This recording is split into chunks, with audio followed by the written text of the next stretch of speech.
about learning or learn. So, let me share you ako sa medyo boring.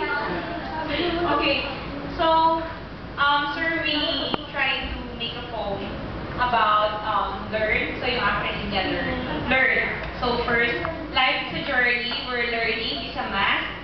Experiences could be hard at times, at school or at home, where we realize our purpose in life and nourish our knowledge and wisdom. So, sabi nila, learning is life's purpose. So,